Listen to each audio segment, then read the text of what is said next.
عنا محلات، عنا بيوت كلها تركناها وطفشنا. والذين يؤمنون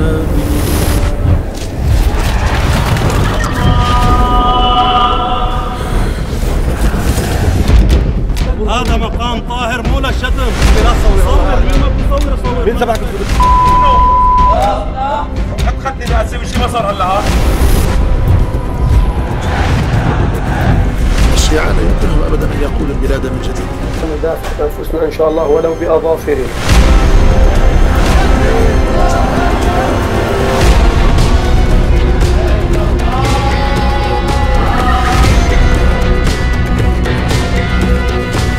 ما خرجنا الا لنصرة هذا الدين. كسرنا اياديهم وطردناهم الى ايران.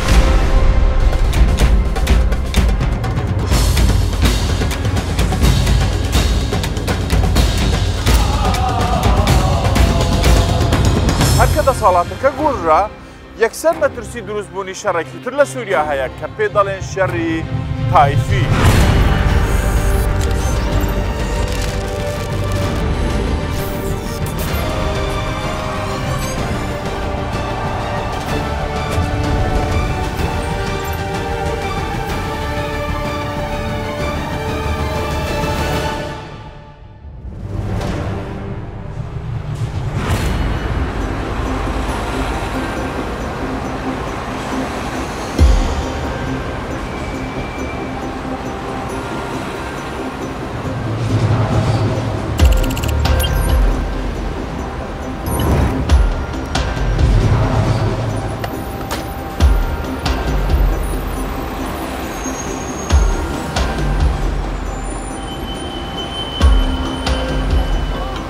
كويستم بچم سوریای دوای اسد ببینم هر که کم هنگام هاوش بنی و خاکیا و مالاتا دیمنی کوچ کردنی خلکم بینی لسوریای نوی هلدن امانه کوچ دکن برزگار کردنی بیرو باوری خویان دوای روخانی دستخلاتی اسد ترسی اویان هک کس نام پارێزێت دێپەڕاندنی ئەم سنوورە تەنیا هاویشتنی هەنگاوێک بۆ جغرافیایەکی دیکە نییە بۆ ئەوان بڕیارێکی چارەنووسازە هێشتا دڵنیانین چ چاوەڕێیان دەکات.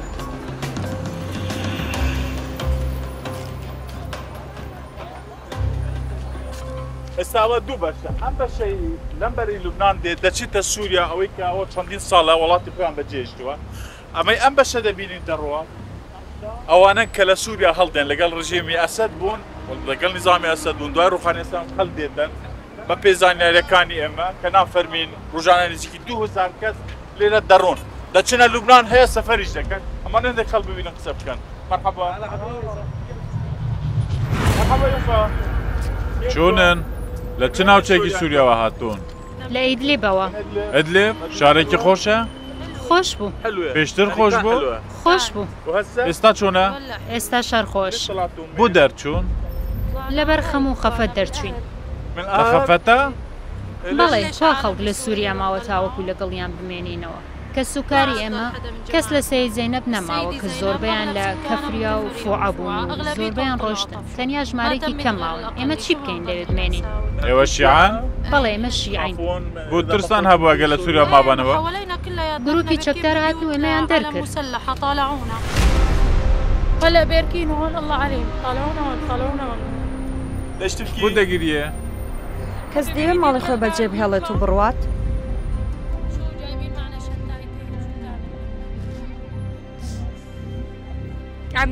بازرگانیمان هەبوو خانومان هەبوو هەمومان بەجێهێشت وڵاتی. داوامان لە لوبنانەوەی ڕێگە بدات بپەڕینەوە بچین بۆ عێراق. ئەوێ بۆ ئێمە زۆر لێرە سەقامگیرترە. گروپی چەکدار هاتن سەر ماڵمان و یەکسەر پرسیانیان کرد ئێوە خەڵکی کوێن؟ گوتمان خەڵکی ئیدلیبین. گوتی ئێوە شیعان بگەڕێنەوە بۆ وڵاتی خۆتان. تۆبی چ چاوەڕوانیەک لەوانە دەکەیت؟ ئێستا بۆ کوێ دەچن؟ دەچینە لوبنان و لەوێوە دەچینە عێراق. دەچنە چ ناوچێکی عێراق؟ دەچینە کەربەلا بۆ نمونە. ترس پەیدا بوو ترس سەری هەڵدا ترسێکی ناسروشتی بوو ئەوەی لەگەڵ دەسەڵات بوو دەردەچێت لە چ دەترسن ئەبوو محەممەد جوولانی دڵیای نەدا بەڵێ دڵنیاییدا بەڵام هیچی نەکرد دێن لە خەڵک دەپرسن ئێوە شیعان یا سونە ئەوەنە کێن نازانی چێن خەڵکێکن چەکیان بەدەستەوەیە لە خەڵک دەپرسن و خانوەکان دەپشکنن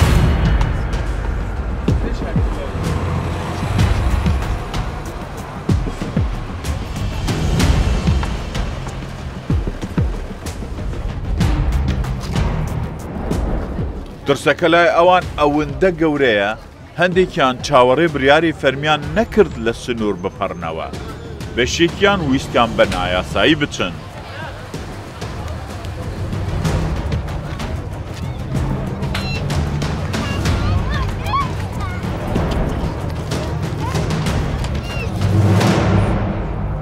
هم يريدون يروحون قتة؟ هم يريدون يروحون قتة؟ ممنوع، هم يريدون يعبرون. دانا يبقى قتة بروح الطابيرة. تكون رجال ناكنوا. وين تروح على العراق؟ وكذا تشوفوا العراق يا لبنان. نازاني. شون؟ هركا لما الدار تشوف بريار تاندا بو كيف بتشن؟ بو دقيقة. نازاني. بو دقيقة. نازانم بو.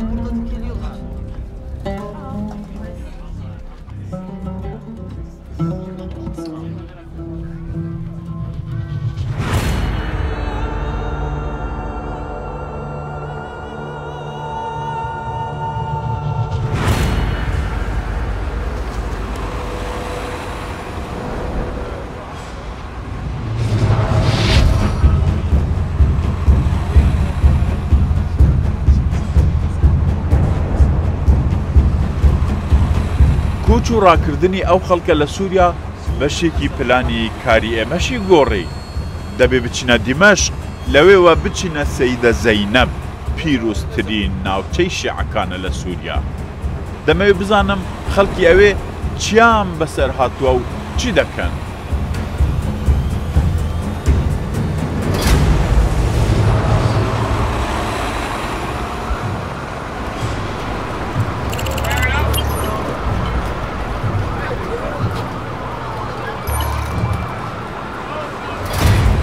دەبێت 12 کیلومتر ببڕین بەرەو باشووری دیمەشق بچین دەچینە ناوچەیەک دڵی شیعەکانە لە ڕێگادا پرسیاری ئەوەم بۆ دروست بوو ئەوانەی ئێستا دەسەڵاتی سووریایان گرتووتە دەست سونە مەزهەبن تو بڵێ سووریا بەرەو شەڕێکی تایفی بڕوات هەر لەو پرسیارانەدا بووین گەیشتینە دەروازەی ناوچەی سەیدە زەینەب زاڵگەی سەربازی هەیە بەڵام هیچ کەسێک نییە بپرسێت بۆ کوێ دەچن پێشتر چەکدارانی حزبوڵای لوبنانی ئەم ساڵگەیان بڕێوە دەبن تێپەڕینی ئاسان نەبوو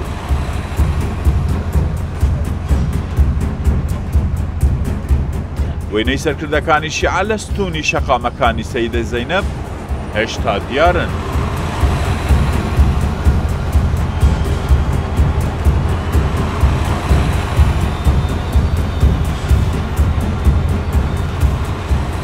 هەرکە گەیشتین ئەم پیاوە هاتە پێش 14 ساڵە لەم دەبەرە نیشتەچێ هەرزوو گوتی وەرە با پێتان بڵێم چ هێزێک لێرە حاکم بوو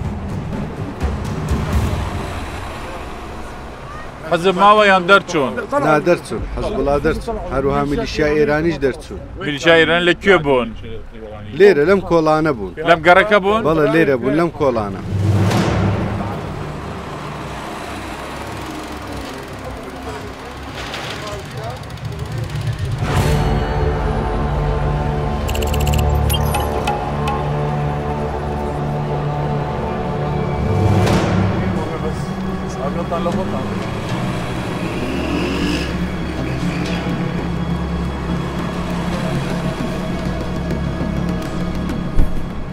مەراقم بوو بچینە نێو مەقامی سەیدە زەینەب پێشتر دەبوایە بە فیلتەری دەرگەوانانی شیعە تێبپەڕیبای بۆ نێو مەقامەکە ئێستا نا ڕێگاکە هێشتا ڕووناک نییە کە کەی و چۆن شیعەکان لە بەردەرگای ماڵی خۆیان حاکم دەبن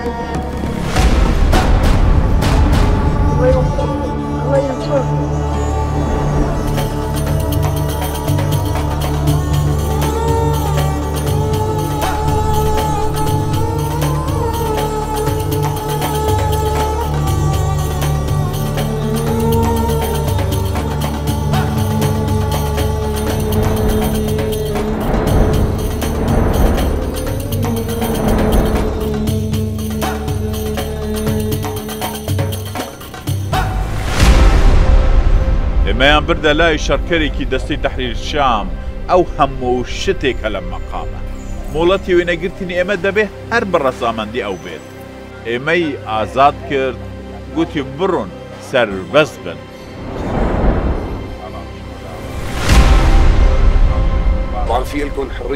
ئێوە دەستان کراوەیە دەتوانن هەموو شوێنێک ڤیدیۆ بکەن دۆخەکە بە تەواوەتی لەژێر کۆنتڕۆڵدایە تەنانەت ناوچەی ڕۆژهەڵاتی مەقام ئێستا سەقام گیر بوو خەڵک لێرە زۆر هاوکارە بە ئیزنی خوا لە ڕۆژانی داهاتوو ئاسایش زیاتر دەبێت نەک تەنیا ناوچەی سەیدە زەینەب بەڵکو هەموو سووریا بۆ ئێمە ناوچەیەکی هەمەڕەنگ و فرعین و تایفیە و بە ئیزنی خوا هەروە دەمێنێتەوە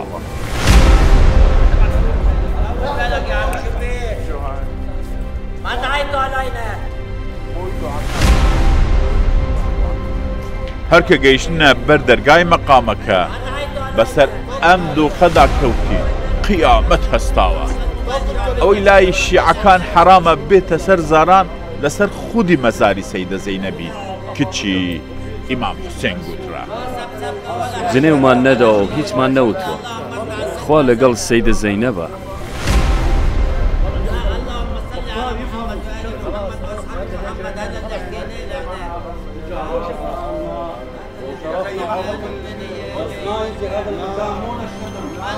نا جنێومان نەداوە نا ئەم شوێنە پیرۆزە هی ئەوە نییە جنێوی پێ بدەیت ئێمە ئەو لیا و سەحابەشمان خۆش دەوێ کیشە چییە چ ڕووی داوە؟ ئەمە هاتووە سەر مەقام و جنێویدا کە بۆچی ئەوەتان نووسیوە دەبێ ئەوو بەکوور و عوسمان و نازانم چی بە زمانی تایفی قسە دەکرد گوتی چی؟ ئەها ئەو کەسەیە سێرکە چی گوت؟ جنەی بە ئیمام حوسێن و بەشار ئەسەددا بەشار ئەسەد لەعنەتی خودای لێ بێت کارمان پێی نییە هیچیشمان پێی نییە کەس بۆی نییە لێ دوان بدات و قسە بکات هەر کەس بڕواتەوە بۆ سەرکارەکەی ئەوەی دێتە ئێرە دەبێت ڕێزی خۆی بگرێت ئەما شوێنێکی پیرۆزە نەک بۆ جنێودانە هەموو خەڵک دەستی لەم شوێنە بەردە ئێمە بەرمان نەدا ئەها وێنە دەگرێت وێنە مەگرین کاکە وێنە مەگرێت کێ دێ وێنە بگرێ با بگرێت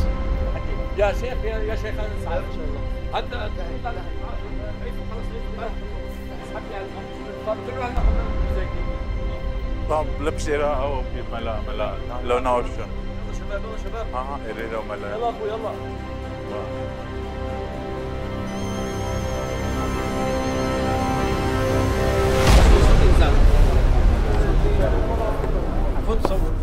ویسمان بزانین بەڕاست چ ڕووی داوە دەبێت لەگەڵ شێخ ئەسعەد ئەحمەدی بەرپرسی مەقامی سەیدە زەینەب قسە بکەین قسەکانی شێخ بۆ دۆخی سووریای نوێ مەترسیدار بوون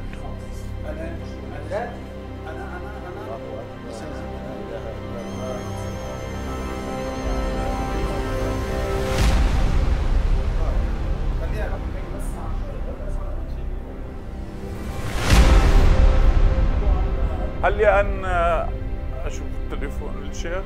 صار فيه؟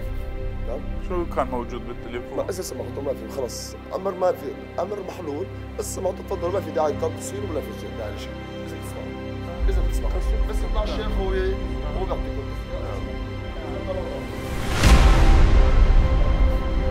كان يكتبها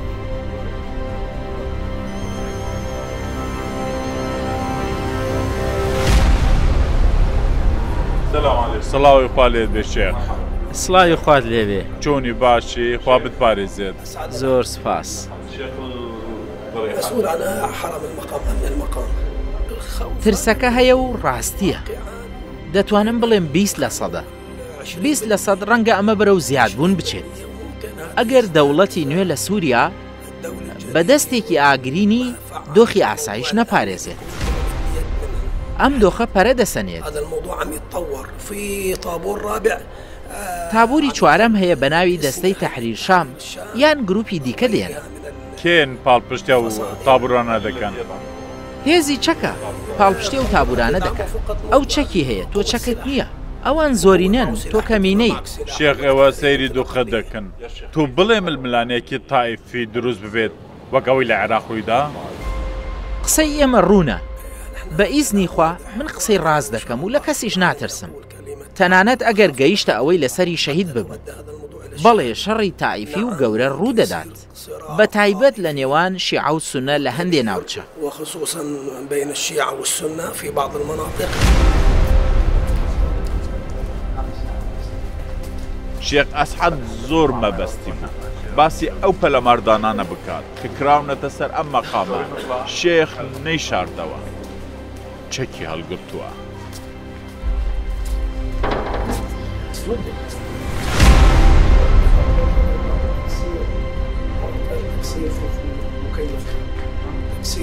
تكسير كله هذا كان الشيعة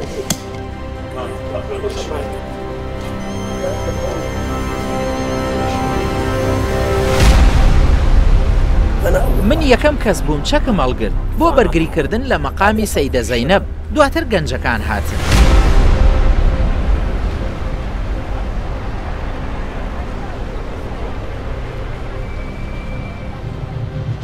بەپێشوان پێکەوتوانی مەزهەبی شیعە بڕوایان وایە بۆی دوعاکە خوا قبولی بکات دەبێ بێە مەقامی سەیدە زەینەب پرسێک هەیە لە سووریای نوێ شەڕی دروست ببات پێڵێن شەڕی تایفی ڕەنگە شەڕەکەش نوقتەی دەستپێکردنەوەکەی هەر لەسەر سەیدە زەینەب بێت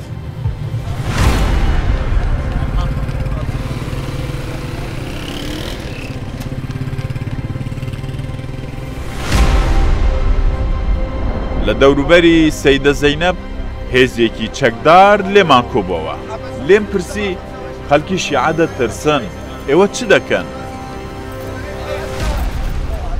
حەشتی شعبی گەڕانەوە عێراق حیزب الله گەڕانەوە لوبنان حرەستی سەوریش گەڕانەوە ئێران جارێکی دیگە دەگەڕێنەوە؟ پێشبینی ناکەم بە ئیزنی خوددا کەس ناگەڕێتەوە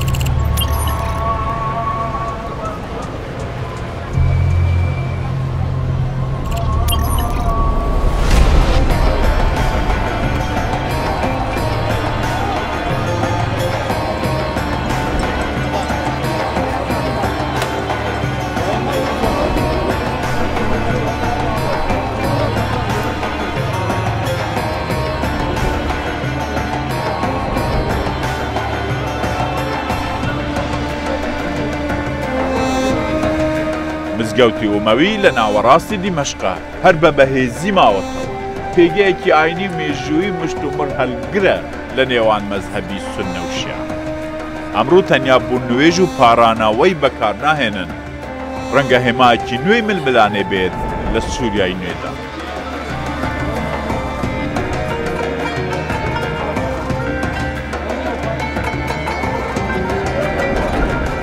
دەسەڵاتدارانی سووریای نوێ دەڵێن سووریا گەڕایەوە بۆ ئەسڵەکەی دەنگی بانک لەگەڵ چەکدارانی نوێی سووریا کە پڕی حەوشە و حەرەمی مزگەوتەکەیە دەڵێن بڵندتر و بەهێزترە لە سووریای پێش ڕۆحانی ئەسەد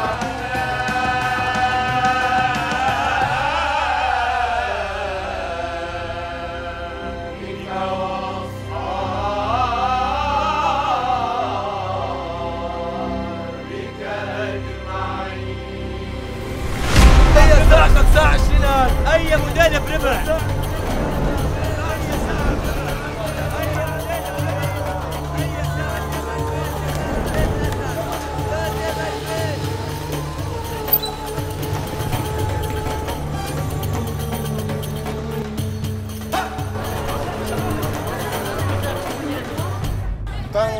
ئێستا گەشتینە دیمەشق و دەبێت لە مزگەوتی ئەمەوی نوێژ بۆ ئێمە ئاوین مزگەوتی ئومەوی هێزی سونەیە؟ بەڵێ هێزی سونەیە مزگەوتی ئومەوی شتێکی سمبولیکە بەڵێ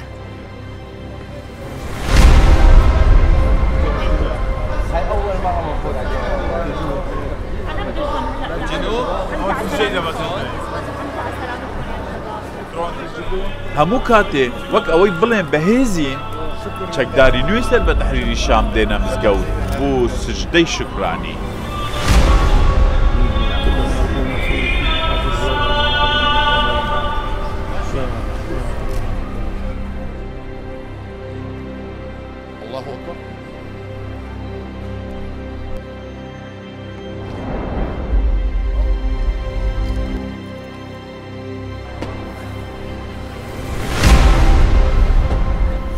ماذا بعد؟ أو أيوة جيشن تشيديكا. ئاشتی بۆ هەموو خەڵک. سپاس بۆ خوددا. لجميع ئاشتی بۆ هەموو گەلی سووریا بە هەموو تائیفەکانەوە. سوننا، شیعە، عەلەوی. هەر مەسەبێکی دیکە، کوردی. ئێمە لەگەڵ هەموویانین بە ئیزنی خوددا تاوەکو ئەم وڵاتە ئاوەدان بکەینەوە. ئێوە بڕاتان بەم هێزە هەیە کاتون ئێوە وەک هاوڵاتی من خەڵکی دێرم بۆچی بڕاتان پێیە؟ سپاس بۆ خوددا بە فەزلی ئەم پاڵوانانە هەموو شتێک گەڕایەوە. بۆچی بڕاتان پێیە؟ هەموو بە فەزلی خوا بوو. ئەمانە یەک تاپەرستن و ستەم ناکەن. ئەوەی یەک تاپەرست بێت ستەمیش ناکات. ئێمە بۆ سەرکەوتنی ئەم دینە ڕاپەڕین. ئێوە ناترسن فتنێکی دیکە لە سووریا ڕۆ بدات؟ باوەڕدار ناترسێت. ترسمان هەیە کە لێکمان جیا بکەنەوە.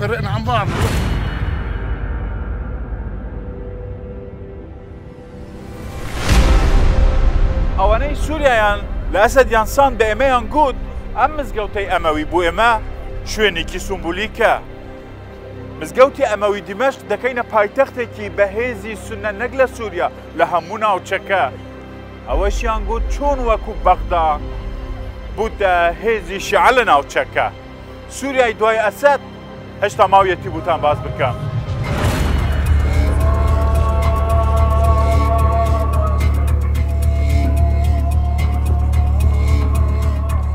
ڕووناکیەکی دیکە لە سووریای نوێدا دەبینرێت کە خۆی لە هێز دەسەڵات و بگرە مەزهەبیەوە دەبینێت. گۆڕینی ئەسەد بە دەسەڵاتێکی سونی بەهێز لە سووریا ڕێنیشاندەری مەزهەبی سونەش کاتێک قسە دەکەن دەنگیان دلێرتر بووە. تەنیا لەسەر سووریای نوێ قسە ناکەن، پەیامیان بۆ هێزە ڕکابەرەکانی دەرەوەی سووریا هەیە.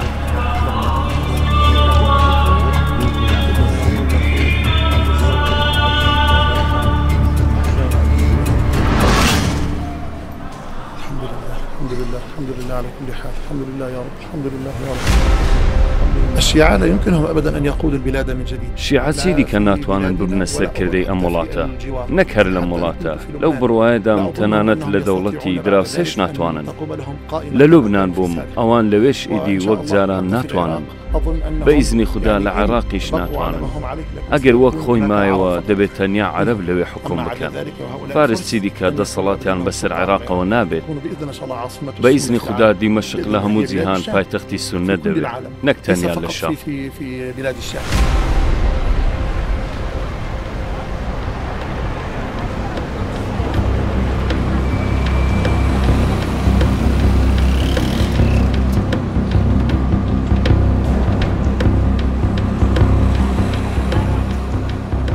دوای تێپەڕینی سێ ڕۆژ بەسەر سەردانی یەکەمی ئێمە بوو مەقامی سەیدە زەینەب گەڕاینەوە. گوتم بزانم چ گوڕاوە دۆخەکە بەرە و چ ڕۆشتووە. هەرکە گەیشتینە ناوچەی سەیدە زەینەب گۆڕانکاری خێرا و گەورە لەسەر ئاستی تائیفی ڕوویان داوە. نووسینی سەر ئەم دەرگایە ئێمەی ڕاگرت بوونی تائیفی لەم ناوچەیە دێ. شیعەکان دەڵێن ئەم نووسینە بوو ئیهانەکردنی ئێمەیە. هەندێکیش گوتیان ئەم نووسینانە وەک ئەوەی بڵێ پەیامن بۆ هەڵکردنی ئاگرێکی تائیفی. ئەوە لە سەیدە زەینەبی سەرێکی لەو دەرگانە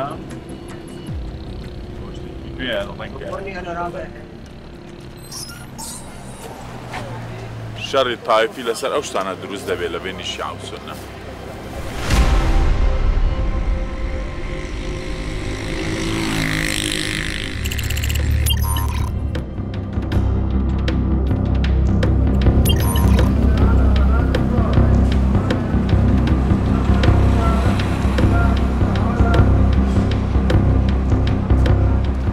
هێدی مەبەستم بوو زووتر بگەمە نێو مەقامی سەیدە زەینەب لەوێ چ گۆڕاوە هەر کە گەیشتین بەڵێ گۆڕانکاری ڕوویداوە بە کردار هەڕەشەکان زیاتر بوونە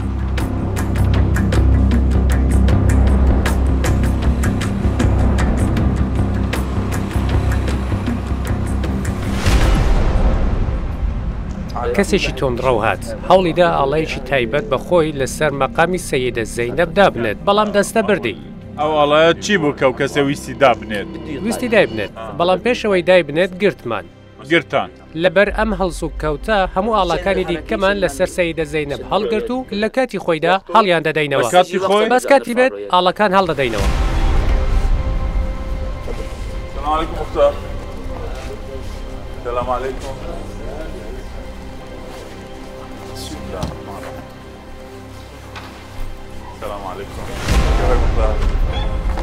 شێخی مەقامی سەیدە زەینەب بوو جاری دووەمە دەیبینم پێم دەڵێت کێشەکان قوڵتر بوونە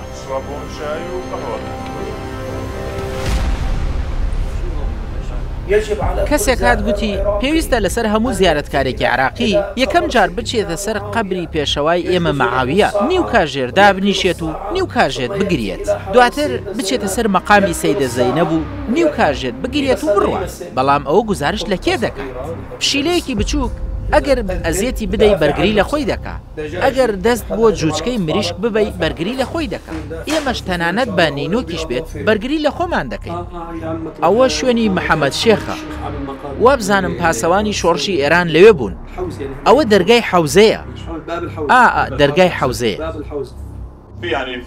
هیچ نووسراوێکی دیکاوها هەیە لەسەر دیوارەکان نووسراو بێت ناناوە یەکەم زارە دەیویست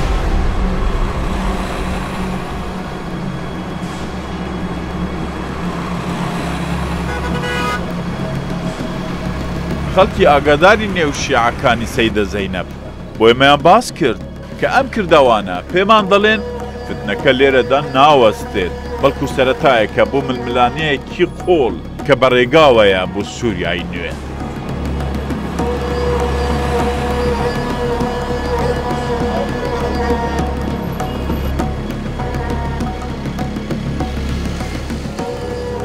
چێڕووکی شیعەکان تەنیا لە سەیدە زەینەب نییە نا دەبێ بگەڕێنەوە بۆ نێو دیمەشق دەچینە مەقامی سەیدە ڕوقەیەی کنجی ئیمام حوسێین مەقامەکە لە کۆلانە تەسکەکانی نێو شامی کۆندایە نزیک مزگەوتی ئۆمەوی بەردەرگای مەقامەکە ڕاست پێدراوە بە شەڕکەرانی دەستی تەحریر شام بە چەکەوە وەستاون ئەمە سووریای نوێە پێمان دەڵێن سووریای تاکلایەن و تاکڕە و کوتایی هاتووە ئێرە چی دیکە پێگەیەک نابێت تەنیا لەسەر شیعەکان تاقو کرابێت هەڵبەت ئەمە دەستەواژەیەکی قورسە بوو مەزهەبگەرانی شیعە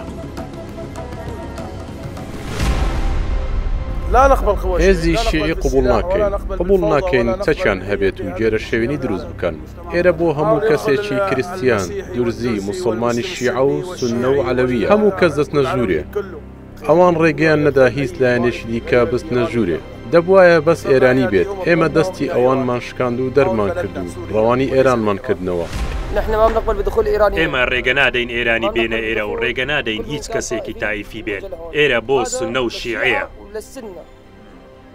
ئەدی پێشتر ئێرەیان بۆ لێدان لە خۆیان و جنێودان بە سەحابەی پێغەمبەر درود و خوای لەسەر بێت بەکاردەهێنا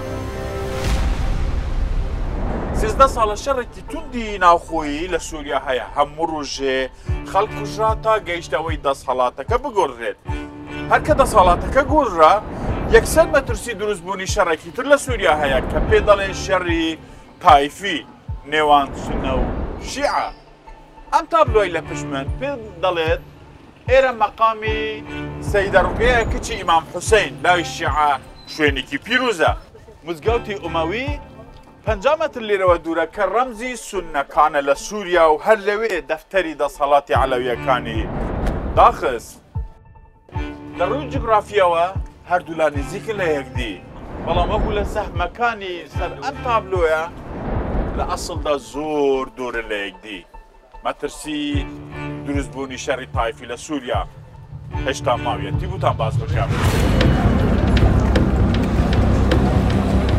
شەرکەرانی مەهاجری نێو ڕێزەکانی دەستەی تەحریر شام زیاتر لەسەر هەنگاوەکانی داهاتوو بۆ بەرگریکردن لە سووریایی نوێ دەخەنە ڕوو. ئەبۆ ئەحمەد شەرکەرێکی ئوزبەکیە لە نێو ڕێزەکانی دەستەی تەحریر شام لەی ئەمیری هەبووە ئێستا فەرماندارێکی سەربازیە. ژمارەیەکی زۆری ئەفسەرانی ئیرانی لە سووریای گرتووە زۆر بەتوندی هەم لەسەر شیعەکان قسە دەکات هەمیش دەڵێت چاوەڕێی یەک ئۆکەین بگەین بە تەل ئەبیب. کوردی مافی هذا کوردی كل کورد هەموو پیاوی باش نین ئەوان لەگەڵ ئێران و تایفەی شیعە و عەلەوی و پەکەکەن و ئەوان هەموو پێکەوە هێرشیان کردووەتە سەر ئێمە. تۆ دەزانی ئەوە بە عەرەبی بخوێنیەوە؟ بەڵێ دەزانم. سەیری ئەو وێنەیە بکە. من بە دەستی خۆم دەستگیریم کرد. سیر بکە.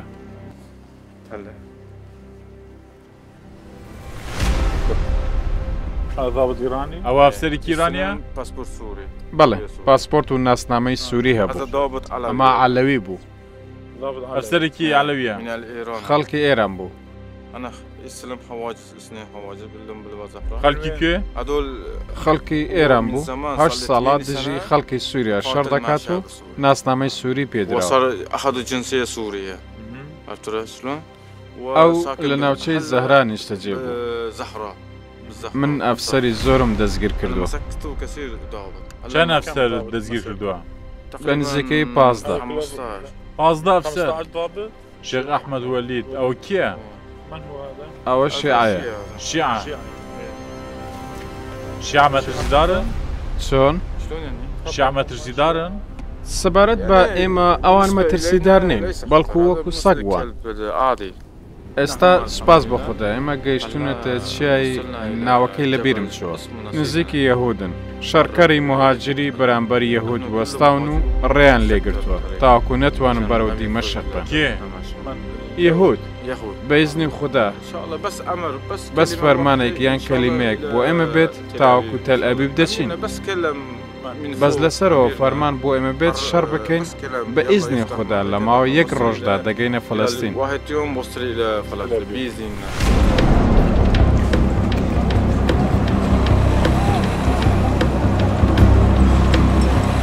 هەر لە دیمەشق بووم گوتیان شەڕی نێو سووریا بە ڕووخانی ئەسەد کوتایی نەهات. لە پشت ئەم بێدەنگەی دوای ئەسەد ململانەیەکی بێدەنگ و شاراوە هەیە. لەگەڵ هەر هەنگاوێکی نوێ لە سووریادا مەترسیدا بەشبوون و ململانەی لەسەر ناسنامەی ئەم وڵاتە و هەڕەشەکانی تایفی قوڵتر دەبن. ململانەیەکە تەنیا لەسەر خاک و دەستهەڵات کوڕ نەبوونەتەوە گەیشتووەتە پیرۆزترین شوێنەکان وەک بەرمیلێکی باروتی لێ هاتووە. ڕەنگە لە هەرچت کە ساتێکدا